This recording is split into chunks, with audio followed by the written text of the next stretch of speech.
there are two types of people on this debate, on the female side at least, or at least arguing for the female side. And that is the type of people who want discrimination or perceived discrimination to end, which is, the outcome that everyone wants. And we can talk about the business of football, and the finances and the popularity and the media and everything that surrounds that. But the ultimate end goal is that we want discrimination to be eradicated from all forms of life. There is the second camp who want the perceived negative discrimination that female athletes face to be overturned almost and be turned into positive discrimination, and for things to be forced upon the game of football, for example, where clubs are forced to set up teams for women, despite the fact that there's no real call for that. There's no real fan base for it. You wouldn't set up a business making cakes if no one wanted cakes, for example. I might be being harsh. My point is simply, why are you calling for there to be mandatory, women in sport, women on a panel, women? That's positive discrimination. And yes, it can tip the balances of the scales, and that is a whole other argument to itself. But she falls into the positive discrimination camp.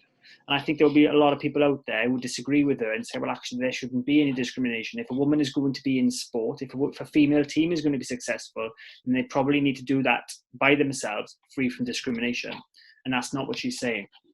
Yeah, interesting. From a business standpoint as well, Rhys, you made a good point about it. I mean, where do you draw the line as a business then? So this has kind of been forced upon you. You might not really have a market for it or an audience for it. How much money do you put into that? Because at some point, they do operate as a business. I know Manchester United are in a ton of debt, right, for example. But, as a business, you want to be in the green. So where do you draw the line? How much money do you put in? Do you share a stadium? Do they get their own stadium? Do you start spending money on transfer fees? Do you don't? What do you do with wages? A lot of these women now want an equal percentage in terms of pay. But the harsh reality is, like you said, Rhys, no one's broadcasting it. So where's that money coming from? There isn't really a market for it, unfortunately. There isn't a market for everything. Unfortunately, all things being equal, Manchester United would have to have a female football team with the female athletes, as Megan Rapinoe wants, being paid £500,000 a week, just to mirror what some of the Man Utd players are earning. And then the fans would be charged about £50 each per game to get into the stadium, because that is the same amount as the male team gets on the gate. And you can apply that logic throughout the club. And that only amounts to one thing. And that amounts to Manchester United losing one hell of a lot of money really, really quickly.